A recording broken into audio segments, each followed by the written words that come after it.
രുദ്രൻ എന്ന് പറഞ്ഞ പടം കണ്ടു. നമ്മുടെ രാജ്ബി ഷെട്ടിയും അപർണ ബാലമുരളിയൊക്കെ പ്രധാന വേഷത്തിലെത്തിയ ഒരു സർവൈവൽ ത്രില്ലർ മൂവിയാണ്. നമ്മുടെ revenge, then girl in the basement, പിന്നെ ചെയ്സർ പോലെയുള്ള സിനിമകളൊക്കെ ഉണ്ട്. അതിൽ നിന്നൊക്കെ ഇൻസ്പയർഡ് ആയിട്ട് പുറത്തിറക്കിയ ഒരു സിനിമ പോലത്തെയാണ് പല സമയത്തും എനിക്ക് ഫീൽ ചെയ്തത്. കാരണം ഒരു സ്ഥലത്തൊരു പെൺകുട്ടി പിടിച്ചു വെച്ച് ഒരു ടോർച്ചർ ചെയ്യപ്പെടുകയാണ്. അവിടെ നിന്ന് ആ ഒരു പെൺകുട്ടിക്ക് രക്ഷപ്പെടാൻ സാധിക്കുമോ, ആരാണ് ഈ പിടിച്ചു വെച്ചിട്ടുള്ളത്, എന്തിനാണ് പിടിച്ചു വെച്ചിട്ടുള്ളത് എന്നൊക്കെയാണ് സിനിമ ചർച്ച ചെയ്ത് പോകുന്നത്. ആൻഡ് കുറച്ച് റോ ആണ് ഈ സിനിമ, കുറച്ച് ബ്രൂട്ടലായിട്ടാണ് പല സീക്വൻസുകളും കാണിച്ചിട്ടുള്ളത്. ആ ഒരു റോ നേച്ചർ നന്നായിട്ടുണ്ട്. പക്ഷേ പലരും ചെറിയ കുട്ടികളൊക്കെ വെച്ചിട്ട് സിനിമയ്ക്ക് വരുന്നത് കണ്ടു. അങ്ങനെയുള്ളവർക്ക് പറ്റിയ സിനിമയല്ല ഇത്. ഇതിൻ്റെ സർട്ടിഫിക്കേഷൻ എനിക്കറിയില്ല, എ ആണോ UA ആണോ എന്നറിയില്ല.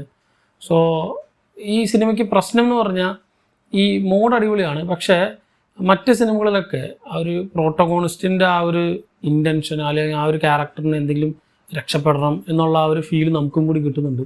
പക്ഷേ ഈ സിനിമയിൽ അത് കുറച്ച് ഡൗണായി പോകുന്നുണ്ട്. കാരണം അതിനുള്ള ഒരു എന്തിനാണ് അല്ലെങ്കിൽ ആരാണ് ഈ ഒരു ക്യാരക്ടറോട് നമുക്കൊരു അഫെക്ഷൻ വരാൻ തോന്നിയ രീതിയിലുള്ള സ്റ്റേജിങ്ങോ അതിനുള്ള സ്പേസോ സിനിമയിലില്ല. ആ ഒരു പർട്ടിക്കുലർ സിറ്റുവേഷൻ മാത്രമേ കാണിച്ചു തരുന്നുള്ളൂ. സിനിമയുടെ അവസാനമാണ് ഒരു എൻ നോട്ടിലാണ് ഈ സാധനം കാണിച്ചു തരുന്നത്. പക്ഷേ അതുവരെ നമ്മളിങ്ങനെ കൊണ്ടുപോകുന്ന രീതി കുറച്ച് മെല്ലെപ്പോക്കാണെന്ന് പറയാം.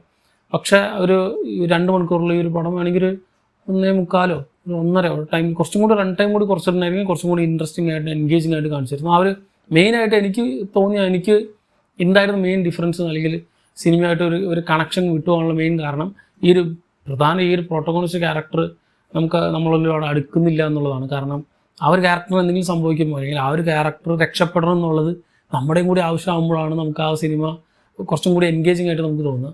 ഇത് ആ ഒരു ക്യാരക്ടർ ആരാന്ന് അറിയാത്തത് കൊണ്ട് ഇനിയിപ്പോൾ ആ ക്യാരക്ടർ എന്ത് സംഭവിച്ചാലും നമുക്കൊരു പ്രശ്നമില്ല എന്ന രീതിയിലാണ് സിനിമയിൽ കണ്ടപ്പോൾ എനിക്ക് ഫീൽ ചെയ്തത്. അല്ലാതെ പെർഫോമൻസ് വൈസ് ഇവരുടെയൊക്കെ എല്ലാം കിടിലം പെർഫോമൻസ് ആണ്. രാജ്ബി ഷെട്ടിയുടെ കാര്യം പറയാൻ വേണ്ട.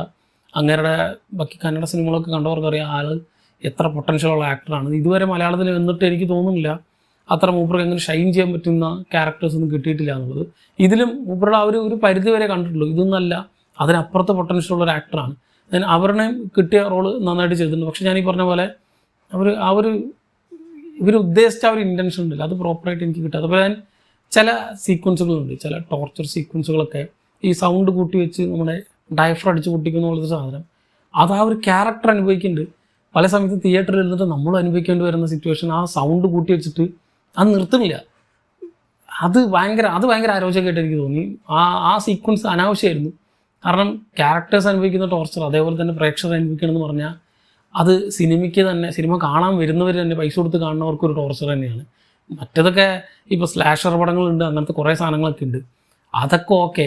പക്ഷേ ഈ നമ്മുടെ ചെവിക്കുറ്റി അടിച്ചു പോകുമെന്ന് പറഞ്ഞാൽ അത് കുറച്ച് തിയേറ്ററിൻ്റെ വിഷയമാണോ ഇവരുടെ സൗണ്ട് മിക്സിങ്ങിൻ്റെ വിഷയമാണോ എന്നറിയില്ല. ആ ഒരു സീക്വൻസ് മാത്രം സെറ്റ് ചെയ്ത് എനിക്ക് തീരെ യോജിക്കാൻ പറ്റിയില്ല. കാരണം നന്നായിട്ട് ചെവി കാണിച്ച്. സോ മൊത്തത്തിൽ ഒരു വട്ടം കണ്ടിരിക്കാൻ പറ്റുന്ന നല്ലൊരു അറ്റംപ്റ്റാണ്. ഈ രീതിയിലുള്ള സിനിമകളൊന്നും അധികം മലയാളത്തിലും തമിഴിലൊക്കെ നമ്മൾ കാണാറുണ്ടെങ്കിലും മലയാളത്തിൽ അധികം വരാറില്ല. സോ നല്ലൊരു അറ്റംപ്റ്റ് തന്നെയാണ്. പക്ഷേ കുറച്ചും കൂടി ശ്രദ്ധിച്ചിരുന്നെങ്കിൽ കുറേ കൂടി നല്ലൊരു ഔട്ട്പുട്ട് കിട്ടുമായിരുന്നു എന്ന് തോന്നിയൊരു സിനിമയാണ്. സോ ഈവൻ ദോ നമുക്ക് ബോറടിക്കുക ലാഗടിക്കൊന്നുമില്ല, എങ്കിലും കുറച്ചും കൂടി നന്നാക്കുമായിരുന്നു തോന്നിയ ഒരു 1 ടൈം വാച്ചബിൾ എക്സ്പീരിയൻസ് ആണ് എനിക്ക് പേഴ്സണലി രുദ്രൻ എന്ന സിനിമ. പ്രത്യേകിച്ച് ചെറിയ കുട്ടികളായിട്ടൊന്നും പോകാതിരിക്കാൻ നോക്കുക. കാരണം അങ്ങനെയുള്ളവർക്ക് പറ്റിയ സിനിമയല്ല ഇത്. ഭയങ്കര സീരിയസ് ആയിട്ടുള്ള ഫാമിലി ഫ്രണ്ട്ലി അല്ലാത്തൊരു മൂവിയാണ്. ആൻഡ് അങ്ങനത്തെ ഒരു ടോപ്പിക്കാണ് സിനിമ ചർച്ച ചെയ്യുന്നത്.